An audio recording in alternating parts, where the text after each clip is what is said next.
de un ordenador o de una televisión a ver un culto. Es mucho más que eso. Hay muchas actividades y muchos objetivos a cumplir, ¿verdad? Pero si usted tuvo que salir de una iglesia porque no estaban enseñando una sana doctrina, porque usted fue herido, porque usted tal vez no recibió la atención que usted esperaba recibir, o por el motivo que sea, lo primero que usted tiene que hacer es orar a Dios. Porque es mucho más fácil que ustedes se conecten a nosotros que nosotros a ustedes, por una sencilla razón. Porque llevo años predicando sin ver a nadie. Y entonces ustedes, cuando ven a una persona que predica la palabra de Dios, no hay ningún mérito en lo que hago, ninguno. Predico simplemente la palabra de Dios. Puede ser que nazca en su corazón el deseo de decir, a mí me gustaría formar parte del ministerio de este pastor o de este hermano. Y lo entiendo. Pero esto es como un noviazgo. Bueno, el noviazgo nuestro prácticamente fue inexistente porque nos vimos 21 días antes de casarnos, pero esas son excepciones únicas en la historia de la humanidad, ¿no? Pero ustedes no me conocen a mí prácticamente de nada, hermanos. Ustedes me ven solamente predicar en una pantalla de televisión. Mi hija mayor, Priscila, que está en España, nos dice, papá, si muchos de los que dicen que te aman tanto te conocieran y quisieran ser miembros de la iglesia presencial en Tenerife, yo no sé si terminarían queriéndote tanto. Porque nosotros trabajamos exigiéndole todo a los que trabajamos para el Señor. No buscamos seguidores. No buscamos seguidores. No quiero rodearme de un montón de gente que todos sí, pastor, sí, Juana, sí, pastor. Yo necesito ese tipo de gente a mi alrededor. Yo necesito personas que me ayuden a crecer, a madurar, que me corrijan si necesito ser corregido, que me enseñen si hay algo que no he aprendido. Lamentablemente a veces hay un abanico de pastores que se rodean de personas afines a él y que le ríen la gracia y que a todos le dicen sí, pastor, sí, amén, lo que usted diga. Y eso termina estropeando a cualquier hombre de Dios. Porque las lisonjas echan a perder a la gente. Yo les agradezco, nosotros les agradecemos sus besos, sus abrazos, las fotografías y todo eso. Pero saben ustedes, hermanos, nosotros lo que queremos es que ustedes se enamoren y se agarren al Señor. Nosotros estamos de paso. Me queda menos ministerio del que ya he tenido. Tengo 60 años, vamos a cumplir este año, Elena y yo, 61 años, aunque algunos dirán, pues no lo parece, pues esa es la realidad. No me quedan otros 40 años de ministerio, ¿qué más quisiera yo, verdad? Cuando algunos de ustedes preguntaron en esta noche, ¿cuántos se quieren ir al cielo? Muchos levantaron la mano y yo no la levanté, porque yo de momento no me quiero ir al cielo. Yo voy a ir a la presencia del Señor, pero hay tanto por hacer. Hay tantos millones de almas que nadie les ha hablado de Cristo. Hay tantos cristianos que están parados sin hacer nada que hay que sacudirles y enseñarles y mostrarles la voluntad de Dios para sus vidas, que hay tanto trabajo por hacer que yo de momento no tengo ninguna intención, ningún deseo de irme al cielo. Y permítame que les diga algo, nosotros, nuestra iglesia, nuestro ministerio no es perfecto. Si ustedes piensan que han encontrado por fin un ministerio perfecto que no comete errores, no se equivoquen, hermanos, no se equivoquen con nosotros. No existe un pastor perfecto y yo personalmente no lo soy. No existe una iglesia perfecta. Si usted busca una iglesia perfecta se va a llevar una tremenda desilusión porque no existe. Me da igual si me busca una iglesia perfecta en el contexto bautista, pentecostal, presbiteriano o de cualquier otra denominación. No existe hoy por hoy en el mundo, ni ha existido, ni existirá jamás una iglesia perfecta. El único perfecto es nuestro Dios. Nosotros estamos aquí en un proceso largo y arduo de santificación, de crecimiento, de desarrollo espiritual. Todavía nos queda mucho por aprender. Estamos en pañales en muchos aspectos. Todavía nos queda mucho terreno que conquistar y alcanzar para el Señor. Y nadie nos ha enseñado a organizar todo esto que ustedes ven. Nadie nos enseñó en un libro, en un manual, cómo organizar una iglesia virtual, cómo atender a cientos y a miles de personas por todo el mundo en cuestión de muy poco tiempo. Nadie nos ha enseñado y estamos aprendiendo sobre la marcha. Y cometemos errores. Y cometemos equivocaciones. Así que no se hagan una imagen irreal distorsionada de la cruda realidad. Nosotros somos seres humanos como cualquiera de ustedes. Y tenemos que orar cada día. Y durante muchísimos años, el enemigo me atacaba por el desánimo. Yo me desanimaba muy rápidamente. Me desanimaba muy rápidamente al ver que la gente no respondía, que la gente no oraba, que la gente a lo mejor lo veías en un culto saltando, brincando, adorando al Señor, y luego te lo encontrabas a los 3 días, a lo mejor otra vez en la droga, otra vez en la bebida, que no querían venir a la iglesia, que se apartaban del Señor, y todo esto me golpeaba mi corazón y me desanimaba y decía, pero Dios mío, ¿de qué sirve lo que hacemos? ¿De qué sirve sembrar y hablar y predicar y orar y aconsejar por tanta gente que después se van otra vez al mundo? O terminan tal vez haciendo cosas peores antes de conocer al Señor. Pero el Señor nos fue enseñando y nos fue moldeando. Y fuimos aprendiendo cosas, no desde un libro de la teoría, sino desde la práctica. ¿Y sabe lo que nos enseñó el Señor? Que la mejor manera de no llevarte desilusiones de nadie es no esperar nada de nadie. Nunca espere nada de mí. Nunca espere nada de su pastor. Nunca espere nada de los hermanos. No espere nada, porque si usted espera un trato especial, una llamada, una visita, una palmada en la espalda, un versículo o lo que sea, y no lo recibe, usted lo va a pasar mal. Y hay tantos cristianos heridos. Es que el pastor no me llamó. Es que yo le dije que cantaba y siempre subían los mismos y no me dejaban subir y cantar a mí. Es que parece que todos siempre en la iglesia lo tienen que hacer los mismos. Y yo le he dicho al pastor que mi hijo y mi hija cantan y arriba y abajo. No esperen nunca nada de nadie, mi querido hermano. Pero espérenlo todo siempre de nuestro Señor Jesucristo, al cual le damos toda la gloria y toda la honra en esta noche. Bendito sea el Señor. Aleluya. Bendito sea Dios. Aleluya. Así que oren al Señor, busquen la voluntad de Dios, porque nuestro único objetivo es llevar a millones de almas a los pies de Cristo.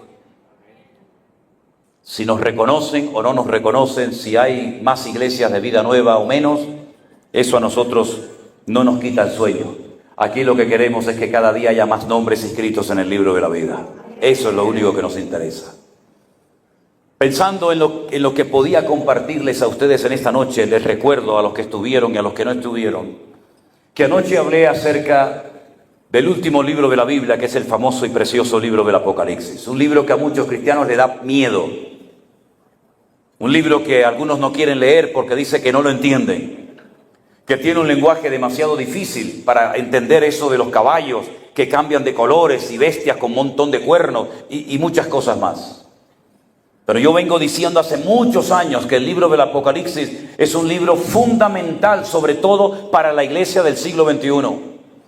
Tenemos que conocer qué es lo que va a suceder para poder estar preparados y no llevarnos sorpresas a última hora, sino saber cuánto tiempo falta, qué podemos hacer y qué no tenemos que hacer en estos tiempos finales. Decía a los hermanos que hay 7 iglesias. Algunos se preguntarán, ¿no había centenares de iglesias cuando el apóstol Juan escribe el Apocalipsis? Claro que las había, muchas.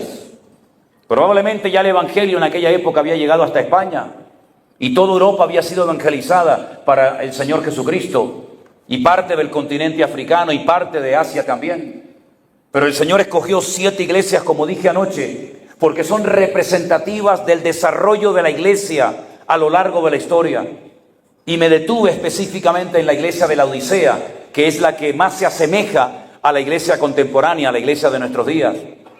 Una iglesia rica, una iglesia próspera, una iglesia que llegó a decir, nos hemos enriquecido, de ninguna cosa tengo necesidad. Y el Señor cuando le habla le dice, ustedes son ciegos, pobres, desnudos, desventurados. Unjan vuestros ojos con colirio para que puedan ver lo que está sucediendo a vuestro alrededor. Estoy a la puerta y llamo y nadie me abre la puerta. Están sordos. No sé a quién le canta, no sé a quién han adorado. Ese fue el mensaje duro que el Señor le lanzó, le envió a la iglesia de la Odisea. Pero si ustedes prestan atención en esta noche, de todas las 7 iglesias, cada una tenía un defecto, cada una tenía algo que el Señor tenía que indicarles. Por ejemplo, a la iglesia de Éfeso, la primera que se menciona, Le dice, habéis sufrido, habéis tenido paciencia, habéis trabajado arduamente por amor de mi nombre, no habéis desmayado, pero tengo contra ti que has dejado tu primer amor. A veces he escuchado predicadores, pastores que dicen que el primer amor es como el noviazgo, donde todo era lindo, donde todo era bonito, pero luego después con el paso del tiempo, cuando uno lleva muchos años casado, eso del primer amor ya no existe. Y dicen que eso es lo que la Biblia dice en cuanto al primer amor. Yo estoy totalmente en contra de eso. Yo tengo que amar hoy más a mi Señor que el día que yo lo conocí y lo acepté en mi corazón como mi Señor y Salvador personal. Yo hoy tengo que estar más apasionado por el Señor, por su palabra y por la obra de Dios que hace 20 años atrás. Y que Dios nos libre si nuestro amor hacia el Señor y hacia su obra ha menguado en nuestros corazones. El principal mandamiento es: amarás al Señor tu Dios con toda tu alma, con todo tu corazón y con todas tus fuerzas, y a tu prójimo como a ti mismo. Y eso no es para una etapa inicial, cuando comenzamos a dar los primeros pasos en el Evangelio. Eso se tiene que renovar cada día. ¿O no amamos hoy al Señor más que hace 10 años atrás? ¿No nos ha demostrado el Señor su fidelidad, su amor, su misericordia, y no estamos hoy más enamorados de Él y de su palabra que cuando le conocimos tiempo atrás? Espero que así sea, mis queridos hermanos. Pero la iglesia de Éfeso se enredó en tanta actividad, se enredó en tantas cosas que dejó lo principal. Y lo principal en la vida no es lo que hacemos, sino lo que somos en Cristo Jesús.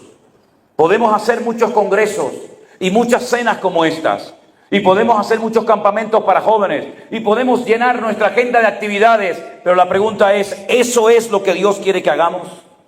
¿Realmente lo que hacemos demuestra nuestro amor al Señor? ¿Qué es lo que nos motiva a hacer lo que hacemos? Esta pregunta se la he hecho a muchos pastores y a veces no han sabido responderla. ¿Por qué usted predica lo que predica? ¿Por qué usted enseña a su iglesia lo que enseña? ¿Por qué hace lo que hace? Y muchos dicen: bueno, no sé, me enseñaron, veo que otros lo hacen, yo también lo hago. Querido hermano, asegúrese en esta tarde de que usted ama al Señor con toda su alma, con todo su corazón y con todas sus fuerzas, y que cada cosa que haga no lo haga por presión, sino por convicción. No lo haga porque le obliguen a hacerlo, sino que salga de lo más profundo de su corazón, porque el Señor lo que quiere es que hagamos las cosas con gozo, con alegría, como para Él, para su honra y para su gloria. Amén, hermanos. Gócese colocando las sillas, gócese recogiéndola, limpiando la iglesia, repartiendo folletos, haciendo cualquier cosa. Gócese en todo lo que el Señor le permita hacer. Demuéstrele, exteriorícele al Señor su amor, porque el amor no es un concepto abstracto, no es algo que dice, bueno, ama pero no se ve por ninguna parte. No, sí se ve. El amor se tiene que notar en nuestra familia.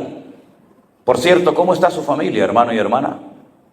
Porque hay gente que por trabajar para el Señor perdieron su familia.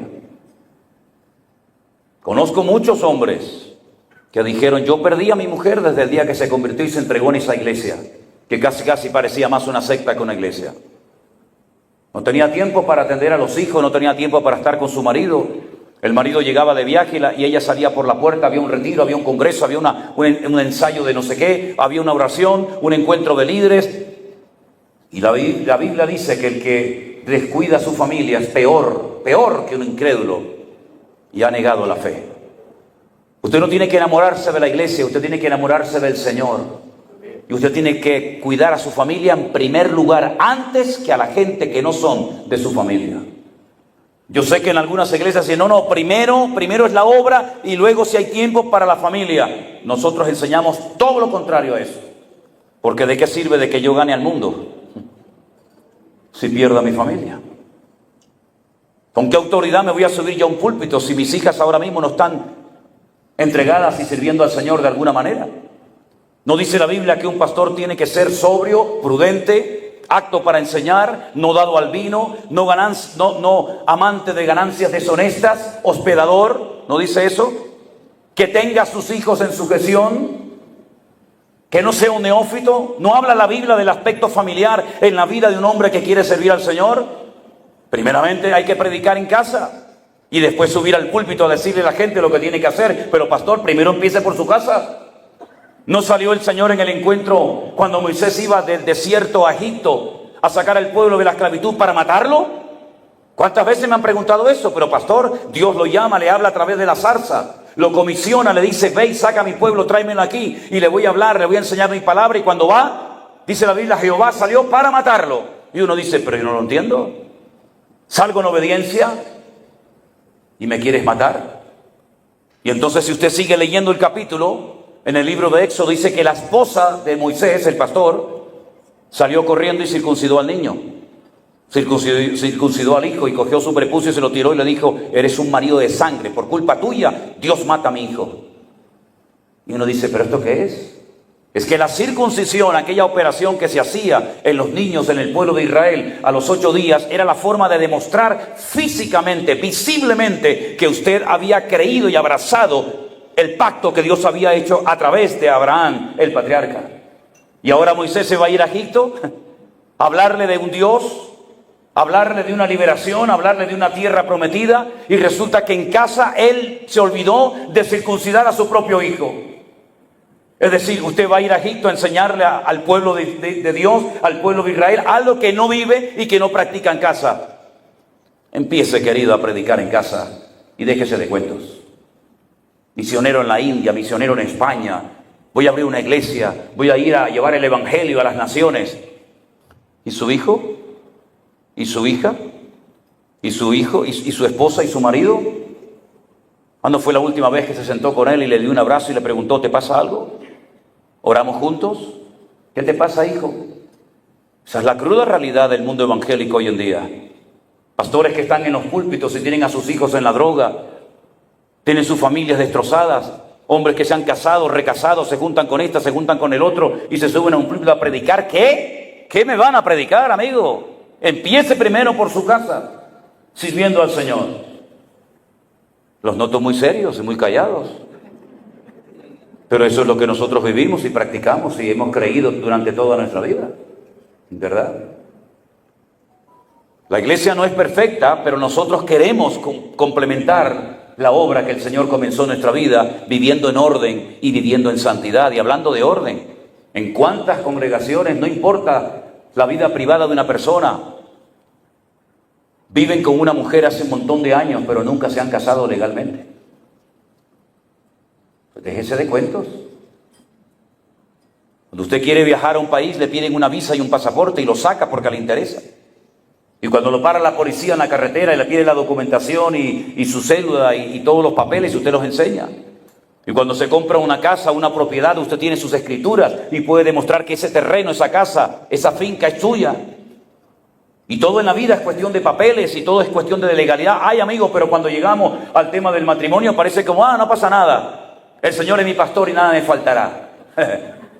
No, hay que poner en orden la vida privada antes de querer poner la vida pública de los demás en orden. Qué poco se enseñan estas cosas, ¿verdad? Qué poco se enseñan estas cosas. Hay una iglesia en el libro del Apocalipsis donde había una señora, no la voy a llamar hermana, la voy a llamar una señora, que no sabemos si realmente se llamaba Jezabel o le habían puesto el nombre de Jezabel por aquella perversa Jezabel del Antiguo Testamento, ¿se acuerdan? Yo siempre he dicho que después de Satanás, la persona más mala en la Biblia fue Jezabel. Los perros ni terminaron de comérsela de lo mal que tenía que saber la carne de esta mujer. Dice en el libro del Apocalipsis capítulo 2, el versículo 20, tengo unas pocas cosas contra ti. Escuchen, toleras, permites, consientes que esa mujer llamada Jezabel, que se dice profetiza, enseña y seduzca a mis siervos a fornicar y a comer cosas sacrificadas a los ídolos. En el concilio de Jerusalén, si usted lee esta noche detenidamente el libro de los Hechos, el capítulo 15, usted va a ver que por primera vez se junta todo el liderazgo de la época, los apóstoles, y todos allí se juntaron en la ciudad de Jerusalén. ¿Por qué? Porque comenzaron a haber problemas en las congregaciones. El número de judíos ya no era tan elevado como el número de gentiles que se convertían a Cristo, y entonces comenzaron los choques culturales. ¿Por qué? Porque los gentiles comían sin lavarse las manos. Para ellos era normal. Un judío se tiene que lavar 3 veces la mano antes de comer. Un judío no comía ciertos y determinados alimentos. Los gentiles comían cualquier tipo de alimentos. El judío miraba al animal y si el animal tiene pezuña y es rumiante, lo comía. Pero si simplemente tiene pezuña pero no es rumiante, como por ejemplo el cerdo, no lo comían. Los judíos jamás de los jamases serían capaces de comer carnes que para ellos no eran puras. Y todo esto trajo una guerra, un choque cultural dentro de la obra tremenda. Y entonces se celebró el primer encuentro, el primer concilio de la iglesia en Jerusalén. Y allí habló Santiago, y habló Pedro, y habló uno, y habló el otro. Y al final se llegaron a las siguientes conclusiones. Escúchelas. Nos ha parecido bien a nosotros y al Espíritu de Dios no imponeros otra carga más que estas. Y le dicen, enséñenle a los hermanos que se abstengan de sangre, de ahogado y de sacrificios de animales que han sido previamente sacrificados a ídolos. Y dice que escribieron cartas y las mandaron por todas las iglesias de la época, y cuando llegaban en dichas cartas se leían en los púlpitos y la gente sabía cuáles eran los acuerdos de orden interno que se habían establecido en el concilio de Jerusalén para ayudar a la armonía y a la convivencia entre hermanos. Pero esta señora, miembro de la iglesia de Tiatira, que sabía perfectamente lo que no se debía de hacer para no causar divisiones internas en la iglesia, enseñaba todo lo contrario. Se había dicho, absteneos de sangre, de ahogado, no participéis de este tipo de cosas, pero ella decía como profetisa, que se podía comer cosas sacrificadas a los ídolos y les enseñaba a cómo cometer fornicación en la iglesia. En otras palabras, iba en contra de la norma, iba en contra de lo que se había enseñado para el beneficio de la obra en el concilio de Jerusalén. ¿Quién le permitió a esta señora, quién le permitió a esta mujer enseñar estas barbaridades, estas herejías en la iglesia? El pastor. El pastor es una pieza clave en toda iglesia. Da igual si es esta o cualquier otra. El pastor es el que abre o cierra la puerta a muchas cosas. Y como la gente ama y respeta y se fía del pastor, uno tiene que tener sumo cuidado con lo que permite y con lo que no permite en la iglesia. Porque muchas veces la gente, por amor, por respeto, por cariño, por educación, aceptan las cosas, dicen amén, y no comprueban a la luz de las Sagradas Escrituras si lo que se enseñó desde el púlpito era bíblico o era humano. Y después pasa lo que pasa. El Señor le dijo, a través de la pluma de Juan, a la iglesia de Tiatira, que muchas personas iban a caer enfermas, postradas en cama, porque habían entrado falsas doctrinas, lo contrario a la sana doctrina en la iglesia de Tiatira. Y mis queridos hermanos, cuántas herejías, cuántas barbaridades, cuántas cosas terribles han entrado en iglesias cristianas evangélicas. ¿Cuántas? Personas que se les exige pagar un dinero al pastor en la mano para poder ser bautizado. Personas que tienen que pagar para recibir milagros. Personas que tienen que pactar con el apóstol de turno para que él te dé una cobertura espiritual y parece como que tu vida esté protegida por él. Y podríamos estar toda la noche enumerando una detrás de otras cosas que no son de Dios, pero que la gente las ha aceptado y el mundo se ha enterado que muchas veces en las iglesias hay más desorden que en la calle. Porque cuando la iglesia no impacta al mundo, el mundo impacta a la iglesia.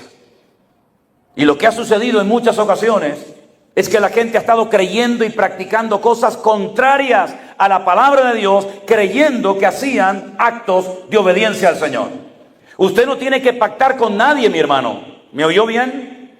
Usted no tiene que hacer pacto con ningún hombre. Usted no tiene que darle un sobrecito de dinero para que el pastor le haga una oración y le pase la manita por encima y usted se vaya contenta a la cama a dormir esta noche. No haga nunca eso. Usted no tiene que hacer méritos personales para caerle bien al pastor y que lo ponga en su grupo más íntimo. Y entonces usted tiene como más proximidad al siervo de Dios. Esas cosas son totalmente antibíblicas. Usted a quien tiene que agradar y honrar y servir es al Señor tu Dios. Y dice la Biblia, al Señor tu Dios adorarás y a Él solo servirás. Y cuando nos desviamos del decreto, de la palabra, del mandamiento bíblico, nos abrimos a cosas que no agradan a los ojos del Señor. En uno de los viajes que hice a la ciudad de Milán, en Italia, me llegó un matrimonio de hermanos y me pidieron si los podía atender y hablar con ellos. Eran de otra iglesia. No eran de la iglesia que me había invitado, pero ese día se había hecho un culto unido. Y entonces vino mucha gente de otras congregaciones y este matrimonio me dijo, hermano, el domingo pasado nuestro pastor dice que el Espíritu, no sé cuál, pero dice que el Espíritu le puso en su corazón que él tenía que acostarse en la plataforma y la iglesia tenía que pasar y taparlo, cubrirlo con billetes, con dinero.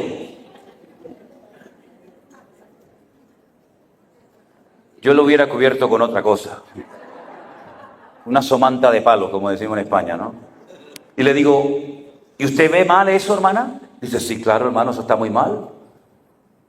Porque él quería que todo su cuerpo estuviera tapadito así de arriba abajo con dinero.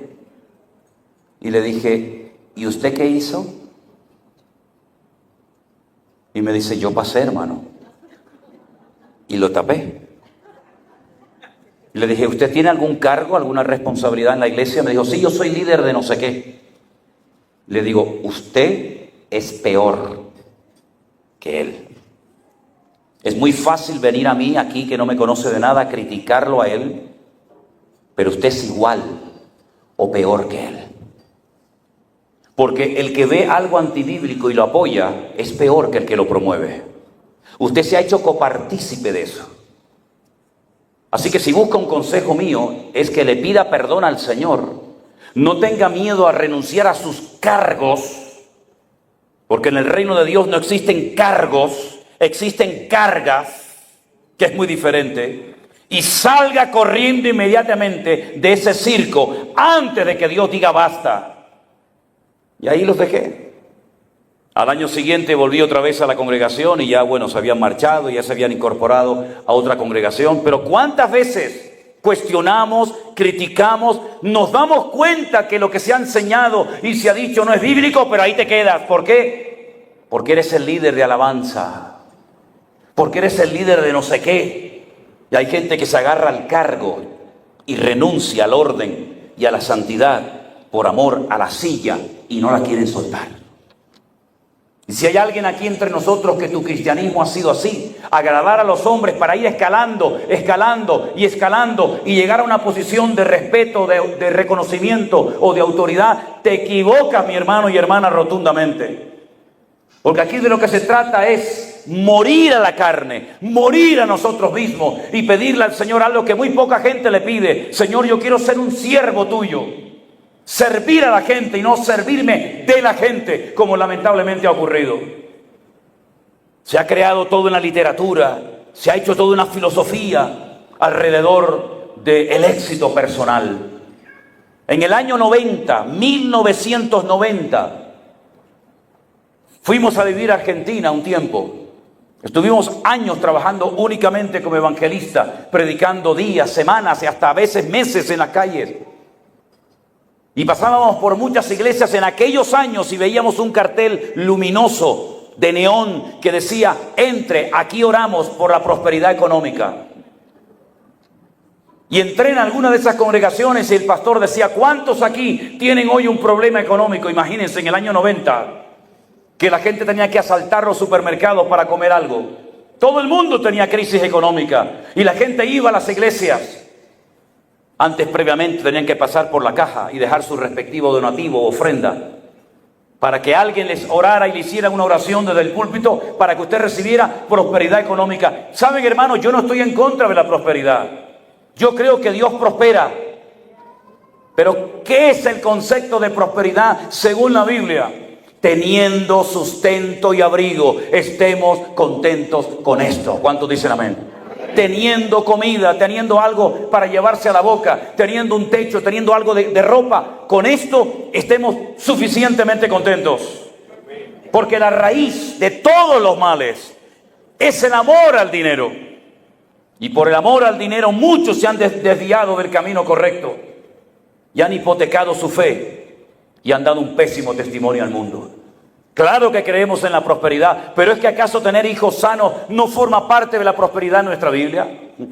¿Es que acaso estar en esta noche aquí no es parte de esa prosperidad y de esa bendición de Dios? ¿Saben cuántos hermanos darían lo que fuera por estar esta noche usted sentado en esta silla?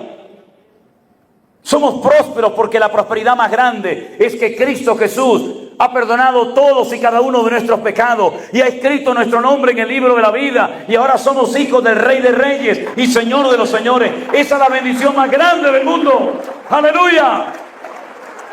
Es lo más grande que nos ha ocurrido en la vida. Y si tenemos que comer pan y cebolla, comemos pan y cebolla y vamos a orar: gracias, Señor, bendice este pan y esta cebolla, que traiga fortaleza física a mi cuerpo. Aleluya. Y si Dios no me sana, aunque se lo he pedido, sabe que tengo fe, pero no me sana, me gozaré en el Señor. Y si no me da aquel trabajo que tanto me gustaba tener, daré gloria al Señor. Y aunque Dios me mate, lo seguiré alabando, porque yo sé que mi Redentor está vivo y algún día lo veré con mis propios ojos. Esa es la prosperidad que el Señor quiere darle a su pueblo, de la cual poco o nada se habla. Además, ahora entre nosotros, que no nos escucha nadie, ¿prosperidad para quién? Siempre para el mismo. Siempre para el mismo. Cuando yo he dicho que cuando hay, tiene que haber para todos. Y cuando no hay para ninguno. Pero prosperidad para que una persona siga y siga y siga y siga, mientras los demás, como vasallos, como corderos al matadero, siempre tienen que girar en torno a un hombre. Eso es lo más abominable y lo que más rechaza nuestros corazones, porque eso no le da honra y gloria a nuestro Dios. Nunca olvidaré cuando un día estaba en tu país, en Costa Rica, me invitaron unos señores que nunca más me volvieron a invitar. Gracias a Dios. Gracias a Dios. Me encontré a una señora en una fila enorme para entrar a un canal de televisión con 2 gallinas. Claro, yo venía de España, en mi vida había visto una televisión cristiana, en mi vida había oído esas cosas que se hacían, y cuando yo llegué y miré a la señora en la fila que iba a entrar a ese canal de televisión, le pregunté: señora, ¿a dónde va usted con esas 2 gallinas? Y me dice: voy a sembrarlas, pastor. ¿A sembrarlas dónde? Yo digo: ¿será esto un acto de brujería, de hechicería o algo? ¿Cómo sembrar las gallinas, señora? No lo entiendo. No, las vengo a sembrar para el Señor, como si el Señor necesitara unas gallinas. Y entonces cuando entré me preguntaron los señores, aquellos que estaban, los señores feudales que estaban allí, los condes y los duques que estaban allí: usted es español, me dicen así, usted es español, ¿qué opina de todo esto? Y le dije: esto me da asco. ¿Pero cómo dice usted eso? Dice: acabo de ver a una señora pobre que viene caminando de no sé qué sitio con 2 gallinas. Cuando usted tiene su nevera llena, y a esta señora le vamos a quitar 2 gallinas con el cuento de que Dios la va a bendecir si da todo lo que tiene. Vergüenza nos debería de dar que hoy en día haya personas que se dediquen a servir al Señor con semejante mensaje totalmente distorsionado. Yo le dije al Señor antes de la pandemia, y créame, se lo digo delante del Señor, yo no me crié en una iglesia de mala doctrina, ni estuve en estos movimientos raros, pero me llegaban noticias y cartas y me comentaban, y a veces me hacían ver una cosa que no me interesa, pero bueno, y yo le dije antes de marzo del 2020 al Señor, dije: Señor, ¿hasta cuándo, Señor? ¿Hasta cuándo van a pisotear a tu pueblo? ¿Hasta cuándo van a manipular a tu amada iglesia? Se nos partía el corazón viendo cómo la gente tenía que ir a dar un dinero para que les quitaran los demonios que tenían encima. ¿Pero qué demonio le van a quitar a un cristiano? Si un cristiano es nueva criatura en Cristo Jesús. Las cosas viejas pasaron y aquí es hecho nuevo. Y mi cuerpo es el templo del Espíritu Santo. ¿De qué me están hablando? No, es que su padre fue un alcohólico. ¿Y a mí qué me importa si mi padre fue un alcohólico? Yo soy una nueva criatura en Cristo Jesús. Allá él con su alcoholismo, allá él con sus pecados.